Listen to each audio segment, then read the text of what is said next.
What did he say? I must decrease that he might increase.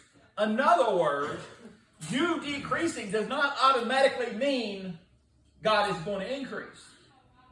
Because you can decrease and surrender yourself to any God. Think about this thing. When you follow a person, when you idolize a person, or you're listening to all these words that this person is saying, do you realize you are automatically decreasing and you're placing this person's words above you and this person's advice above you? I remember as a young minister, and I was brokenhearted over losing my pastor, and I'm like, God, I don't understand. He says, he's not your God. I am your God. He was an extension of this relationship, but he's not your God. I am your God. The problem is that we want to mold that into us, and to see, because we still want to hold on to certain parts of our personality. It says, take up your cross daily and follow me. What does that mean? What that means is that you've got to die to yourself. You've got to die to yourself. You can't live for you anymore. But what does that mean? That means giving up your identity. Giving up who you are. Giving up your dreams. Placing God first. Seek ye first the kingdom of heaven.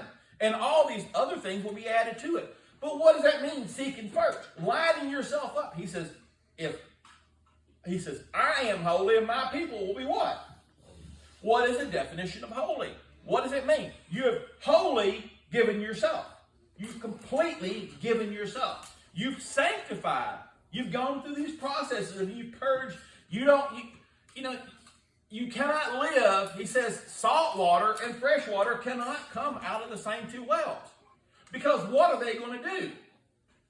You take salt water, you take fresh water, it's like a husband or a wife, or a man or woman marrying somebody else and saying, well, I'm going to change them, I'm going to do that. I'm thinking that you're going to change this person. You're not going to change this person. Because no matter how much water you have, you can put, I think it's like 1/1,000,000th of a particle of oil can contaminate a gallon of water. It's the smallest, minuscule amount, but it puts in a trace, and it actually takes over, and it's just diluted oil now. Even though it won't mix, but understand my point.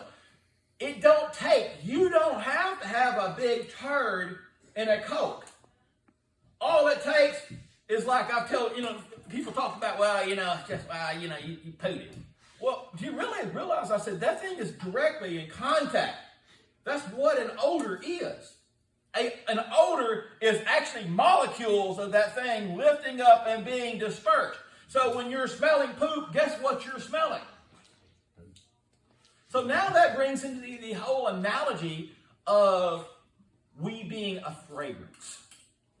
Parts of us is lingering, and they're actually evaporating off and it's disseminating through the air. It says, to some, we're the very fragrance of life. To some, we're the fires of hell itself. In other words, we're going to be around people and they're going to either like us or hate us based upon our odor. And I'm not talking about body odor, I'm talking about spiritual odor. Again, how do we crawl out of this existence? One of the things that I've been going through, and I could not figure it out myself, they talk about dying to self. Well, the problem is that what is your identity? What is your identity?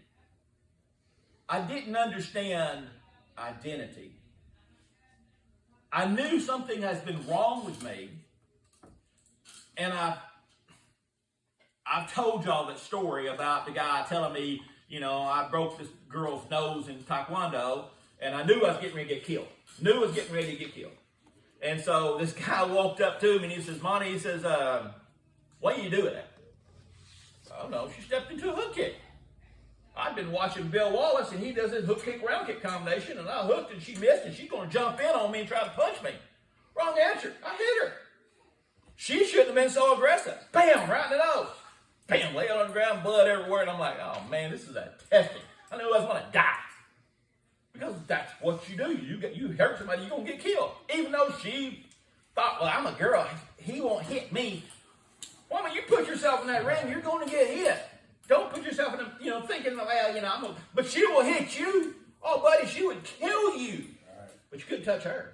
No answer, wrong answer. No bueno. So, this guy walks up to me and he says, Monty, when are you going to stop? What are you talking about, Willis? He says, do you not see the pattern? I have never been known for being the most observant person as far as seeing patterns and stuff like that. Sometimes they don't make sense to me, and I'm like, what? What are you talking about? He says, why do you hit somebody? I was like, well, he says, you realize that, he says, think about it in terms like this. What happens every time you hit somebody? Well, he says, I usually end up getting disciplined. He says, well, do you want the discipline to stop? I was like, well, yeah, obvious. I don't like getting beat up. He said, then stop beating people up. I said, what? Say that again. He said, if you don't want to get beat up, don't beat people up. I said, it can't be that simple. I said, it can't be that simple. He said, Monty, let me break it down. He says, the next time you're fighting somebody, don't hurt them. Even though you can. Don't hurt them. He said, do you know what will happen to you? I was like, what? I've got evidence that I'm slow, but I was really putting it out there that day. He says, you will find out that you won't get beat up no more. Stop having that desire that you've got to prove, that you've got to assert this thing. Well, I stopped doing that. And it started changing how things flow within Taekwondo because I was no longer getting beat up. It changed me. I stopped being that person. I'm going through an issue right now because I've got certain family members that I will not name their names, but basically they make fun of me because they call me, they'll send me pictures of little bitty deer that has spots on them and a baby bottle sticking in their mouth. They say, look, that's yours, Monty. That's what they think I'm going to kill. How they get that idea that that's what I'm going to kill? That's good meat too. Because that's what I kill. Because the thing is that I've not had the patience to sit because I want to kill a deer because I was raised up in a society where a deer was like something you didn't kill. You've seen them, you hear about people, but yet, man, I was like, round it down, buddy. I'm going to kill me something because I ain't got the patience. And so I've learned from this great wise sage, this mentor of mine, and he says, son, if you want to kill a big buck, you've got to let the little ones go by. How impossible is that? And so this year I've decided that I am focusing just on bucks until gun season is out. Then I'm going to tell you right now, it's murder season then. But I'm not murdering mamas no more as far as mamas with babies. I'm above that because I've dealt with this. What I'm trying to do, I'm trying to change my identity. Because I've been identified as this person. Loss of your identity is a terrible thing. It's one of the hardest things that people who are displaced, whether it be in marriage, whether it be in work, whether it be anything. Loss of identity is crippling. Absolutely crippling. I was watching a video of Lance.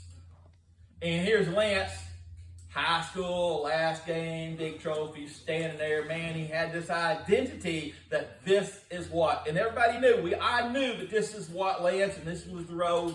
And I see the differences now. That was his identity then.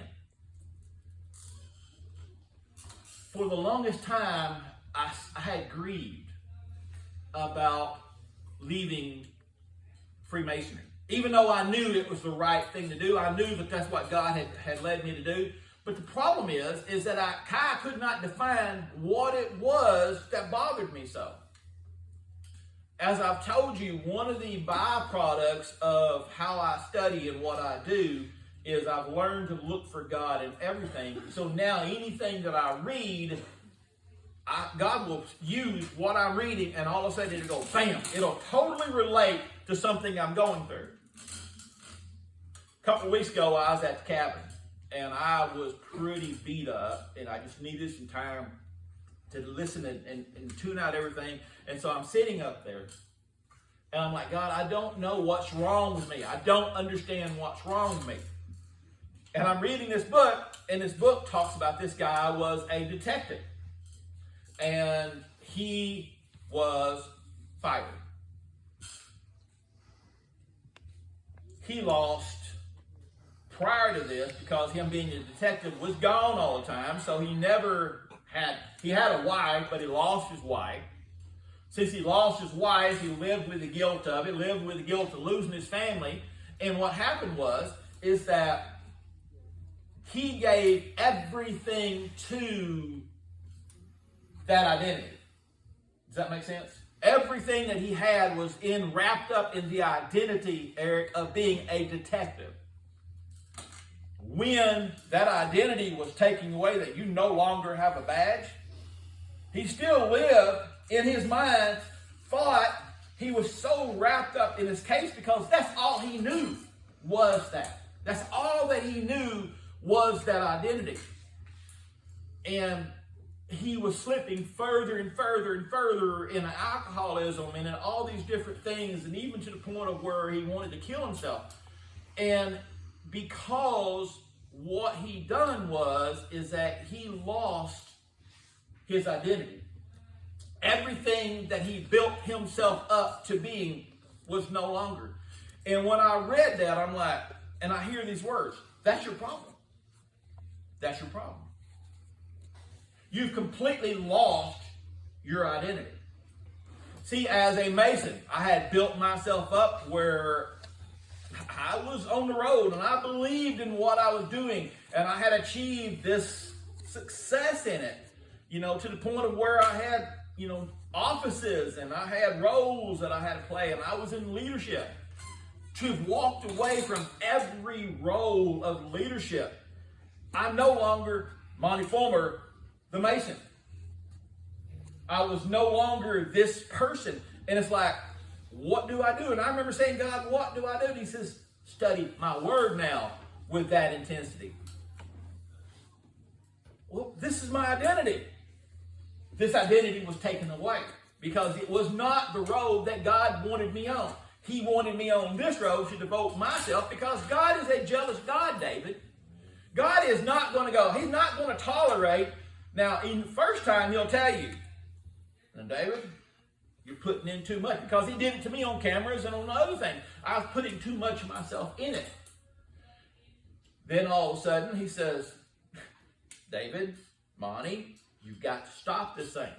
He'll give you tests. Are you willing to stop this thing? Oh, yes, Lord, I'm willing. I want to do anything for this peace. Okay, then die to yourself. I didn't want to do that.